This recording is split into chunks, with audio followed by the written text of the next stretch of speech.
जय यीशु की। मैं हूं प्रियंका डामोर और आप देख रहे हैं रेडियो वार्ता शिक्षा की हिंदी सर्विस। कलीसिया समाचार में आप सभी का स्वागत है। कलीसिया समाचारों में प्रमुख हैं। वर्ल्ड यूथ डे सियोल 2027 का ऑफिशियल थीम सॉन्ग एक साल की उल्टी गिनती शुरू होने पर लॉन्च हुआ। देश में मानसून की आपदाओं के बाद मदद की अपील। मद्रास हाईकोर्ट ने बपतिस्मा सर्टिफिकेट से जुड़े धोखाधड़ी के आरोप से बिशप को बरी किया। सर्वोच्च अदालत ने छात्र प्रदर्शनकारियों के खिलाफ जबरदस्ती कार्रवाई पर रोक लगाई। दिल्ली आर्चडायसिस ने अंतरधार्मिक संवाद के अगुवा को सम्मानित किया। पश्चिम बंगाल में उसी हमलावर ने और पुरोहित को निशाना बनाया। नशे की लत से निपटने के लिए मंत्रालयों को ट्रेनिंग। एशियाई कलीसियाओं ने ऑनलाइन तस्करी के खिलाफ कार्रवाई की मांग की। इंडियन कैथलिक यूथ प्रोग्राम छात्रों को आस्था आधारित लीडरशिप के लिए तैयार करता है। अब जानते समाचार विस्तार से। वर्ल्ड यूथ डे सियोल 2027 का ऑफिशियल थीम सॉन्ग एक साल की उल्टी गिनती शुरू होने पर लॉन्च हुआ। वर्ल्ड यूथ डे सियोल 2027 के ऑर्गेनाइजेशन ने 3 अगस्त को इवेंट का ऑफिशियल थीम सॉन्ग रिलीज किया। यह युवा कैथलिक के ग्लोबल जमावड़े के लिए एक साल की उल्टी गिनती की शुरुआत का प्रतीक है। यह घोषणा Seoul world youth day 2027 local organisation committee ने 30 जुलाई को एक प्रेस रिलीज में की, क्योंकि 3 से 8 अगस्त 2027 के सेलिब्रेशन से पहले तैयारी अपने आखिरी चरण में है। ऑफिशियल थीम कॉन्फिडेंट एगो विंस मुंडम को 434 एंट्रीज में चुना गया था और इसे कोरियाई म्यूजिशियन फ्रांसिस जूलियन किम ने कंपोज किया है। यह 3 अगस्त को इवेंट के ऑफिशियल यूट्यूब चैनल पर पहली बार दिखाया जाएगा। ऑर्गेनाइजेशन ने कहा कि भजन पर लॉन्च इंटरनेशनल जमावड़े की तैयारी के आखिरी साल की शुरुआत का संकेत है, जिसमें दुनिया भर से लाखों युवा तीर्थयात्रियों के आने की उम्मीद है। देश में मानसून की आपदाओं के बाद मदद की appeal. Christian conference of Asia ने पूरे देश में बाढ़ और भूस्खलन से हुई तबाही पर गहरी चिंता जताई है। साथ ही चर्चों और मानवीय सहायता देने वाले सहयोगियों से अपील की है कि वे नुकसान, विस्थापन और बड़े पैमाने पर हुई क्षति से जूझ रहे समुदाय की मदद करें। 28 जुलाई को जारी एक बयान में क्षेत्रीय संगठन ने कहा कि मानसून की भारी बारिश के कारण देश के कई हिस्सों में भीषण बाढ़ और भूस्खलन हुआ है, जिससे समुदाय को भारी मुश्किलों का सामना करना पड़ रहा है। समूह ने कहा कि इन आपदाओं के कारण बड़े पैमाने पर तबाही हुई है, लोगों की जान गई है और जरूरी सेवाएं बाधित हुई है। बयान के अनुसार असम सबसे ज्यादा प्रभावित क्षेत्रों में से एक है। संगठन ने बताया कि राज्य में भीषण बाढ़ से 65 से ज्यादा लोगों की मौत हुई है और 5 लाख से ज्यादा लोग प्रभावित हुए हैं। जम्मू कश्मीर में अचानक आई बाढ़ और भूस्खलन से मौतों और घायल होने की घटनाएं हुई है, जबकि लगातार हो रहे भूस्खलन के कारण हजारों लोग फंस गए हैं। मद्रास हाईकोर्ट ने बपतिस्मा सर्टिफिकेट से जुड़े धोखाधड़ी के आरोप में बिशप को बरी किया। मद्रास हाईकोर्ट ने कैथलिक बिशप के खिलाफ धोखाधड़ी के आपराधिक कार्रवाई को रद्द कर दिया है। उन पर बपतिस्मा सर्टिफिकेट में हेरफेर करने का आरोप था। अदालत ने कहा कि चर्च के रिकॉर्ड और सरकारी दस्तावेजों के बीच अंतर अपने आप में धोखाधड़ी या जालसाजी नहीं माना जा सकता। तमिलनाडु राज्य की सबसे बड़ी अदालत मद्रास हाईकोर्ट ने 29 जुलाई को कुमकोडम के बिशप जीवनादम अमलनाथम के खिलाफ पुलिस केस को खारिज कर दिया। अदालत ने कहा कि किसी व्यक्ति के बपतिस्मा सर्टिफिकेट और आधिकारिक सरकारी रिकॉर्ड के बीच अंतर को धोखाधड़ी का सबूत नहीं माना जा सकता। यह मामला फरवरी 2024 में अमलनाथम के बिशप बनने के कुछ समय बाद सामने आया, जब डायसिस के एक सदस्य ने आरोप लगाया कि बिशप ने बिशप पद पर नियुक्ति के लिए योग्य होने के लिए अपने बपतिस्मा सर्टिफिकेट में अपना बपतिस्मा का नाम और जन्म तिथि बदल दी थी। सर्वोच्च अदालत ने छात्र प्रदर्शनकारियों के खिलाफ जबरदस्ती कार्रवाई पर रोक लगाई। सर्वोच्च अदालत ने अधिकारियों को उन छात्र प्रदर्शनकारियों के खिलाफ जबरदस्ती या सजा वाली कार्रवाई करने से रोक दिया है, जिन्होंने परीक्षा के पेपर लीक और अन्य अनियमितताओं को लेकर हुए विरोध प्रदर्शनों में हिस्सा लिया था। इन विरोध प्रदर्शनों के कारण पिछले हफ्ते केंद्रीय शिक्षा मंत्री को इस्तीफा देना पड़ा था। सुप्रीम कोर्ट ने 28 जुलाई को अपने आदेश में राज्य सरकार को यह भी निर्देश दिया कि वे 18 साल से कम उम्र के उन सभी छात्र प्रदर्शनकारियों को रिहा करे जिन्हें पुलिस गिरफ्तारी या हिरासत में लिया था। अदालत ने आगे कहा कि उन्हें खुद या उनके परिवार के सदस्यों द्वारा एक साधारण बॉन्ड भरने पर रिहा किया जाए। खासकर जब तक जमानत के लिए ऐसी शर्तें रखी गई हों।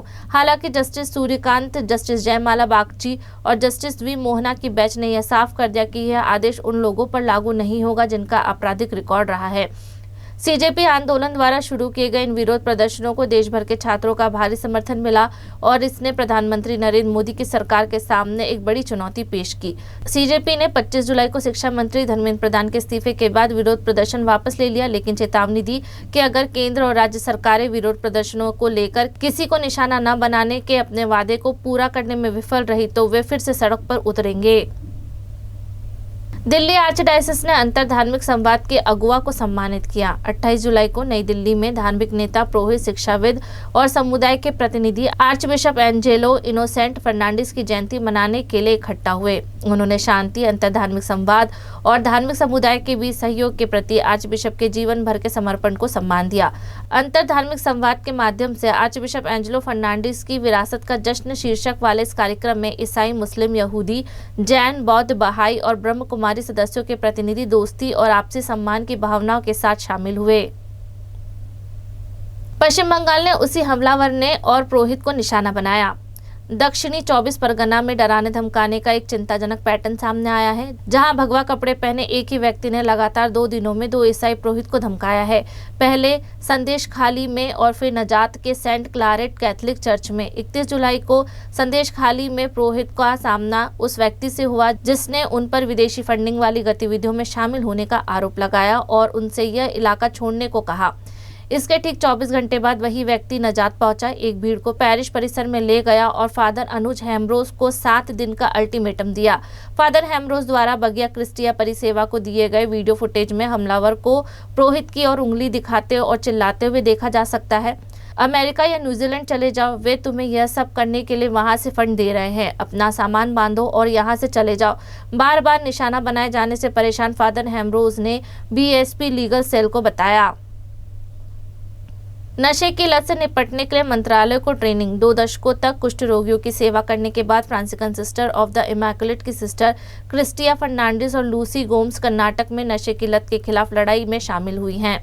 फर्नांडिस, जिन्होंने गोम्स के साथ मिलकर तटीय शहर कारबार में नशा मुक्ति कार्यक्रम शुरू किया था, ने कहा, हमें हर जगह नशे की लत मिली है, चाहे हम कुष्ठ रोगियों, छात्रों या समुदाय के साथ काम करें। लेकिन जब तक हमने इस क्षेत्र में ट्रेनिंग नहीं ली थी तब हम कुछ नहीं कर पा रहे थे।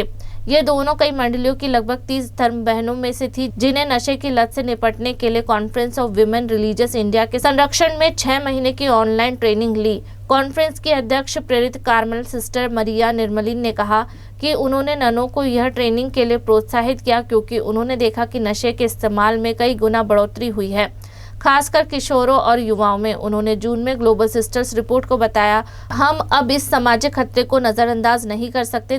2023 में निर्मली ने सिस्टर को इकोलिक इंस्टीट्यूट भेजना शुरू किया, जिसने 3 दशकों से ज्यादा समय से एडिक्शन प्रोफेशनल को ट्रेनिंग दी है। एशियाई कलीसियाओं ने ऑनलाइन तस्करी के खिलाफ कार्रवाई की मांग की। क्रिश्चियन कॉन्फ्रेंस ऑफ एशिया ने साइबर स्कैम से जुड़े मानव तस्करी के खिलाफ तुरंत कार्रवाई करने की मांग की है। संगठन ने चेतावनी दी है कि नौकरी के झूठे मौके और बेहतर भविष्य के वादों का लालच देकर हजारों लोगों का शोषण किया जा रहा है। मानव तस्करी के खिलाफ विश्व दिवस 2026 के मौके पर 30 जुलाई को जारी एक बयान में संगठन ने कहा कि इस साल का विषय traps behind the scam cyber आधारित धोखाधड़ी नेटवर्क की वजह से इंसानों को होने वाले नुकसान की ओर ध्यान दिलाता है। ये नेटवर्क पूरे एशिया और अन्य क्षेत्रों में तेजी से फैले हैं। क्रिश्चियन कॉन्फ्रेंस ऑफ एशिया ने कहा कि कई पीड़ितों को झूठे बहाने से भर्ती किया जाता है, सीमाओं के पार ले जाया जाता है और ऐसी जगहों पर कैद रखा जाता है जहां उन्हें ऑनलाइन धोखाधड़ी के कामों में शामिल होने के लिए मजबूर किया जाता है। बयान के अनुसार इन परिसरों में फंसे लोगों को लगातार निगरानी, धमकियों और दुर्व्यवहार का सामना करना पड़ता है। बयान में कहा गया, ऑनलाइन धोखाधड़ी के डिजिटल दिखावे के पीछे जबरदस्ती, हिंसा और आधुनिक गुलामी की एक दुनिया छिपी है। इंडियन कैथलिक यूथ प्रोग्राम छात्रों को आस्था आधारित लीडरशिप के लिए तैयार करता है। तेलुगु कैथलिक बिशप कॉन्फ्रेंस के यूथ कमीशन ने सेकेंडरी स्कूल के छात्रों के लिए 2 दिन का लीडरशिप ट्रेनिंग प्रोग्राम आयोजित किया। इसका मकसद उन्हें ऐसे लीडर बनाने के लिए प्रोत्साहित करना था जो आस्था से भरे हो और कलीसिया व समाज की सेवा के लिए समर्पित हो। 29 से 30 जुलाई को तेलंगाना की राजधानी हैदराबाद के होली मेरी हाई स्कूल में आयोजित इस प्रोग्राम में कक्षा 9वीं और 10वीं के YCS और YSM के सदस्य शामिल हुए। तेलुगु कैथलिक यूथ मूवमेंट के जरिए आयोजित इस ट्रेनिंग प्रोग्राम में लीडरशिप डेवलपमेंट, ईसाई मूल्यों, टीम वर्क और चर्च के मिशन में सक्रिय भागीदारिता पर ध्यान दिया गया। TCBC यूथ कमीशन के regional youth director father Maddy Silvaraj SDB ने मूल्यों और नैतिकता, तनाव प्रबंधन और सोशल मीडिया के जिम्मेदार इस्तेमाल पर सेशन आयोजित किया। उन्होंने प्रतिभागियों को भावनात्मक मजबूती विकसित करने, ईसाई मूल्यों को बनाए रखने और डिजिटल प्लेटफॉर्म को जिम्मेदारी से इस्तेमाल करने के लिए प्रोत्साहित किया। इसी के साथ कलीसिया समाचार समाप्त हुए। अगली बार फिर मुलाकात होगी नई खबरों के साथ। नमस्कार। रेडियो वेरितास एशिया आपके लिए लेकर आए हैं RVA mobile app. RVA mobile app पर हमारे विभिन्न प्रकार के कार्यक्रमों का लाभ लें, हमसे जुड़े और एशियाई ईसाईयत की आवाज का हिस्सा बने। आज ही ऐप स्टोर एवं प्ले स्टोर से RVA मोबाइल ऐप डाउनलोड करें।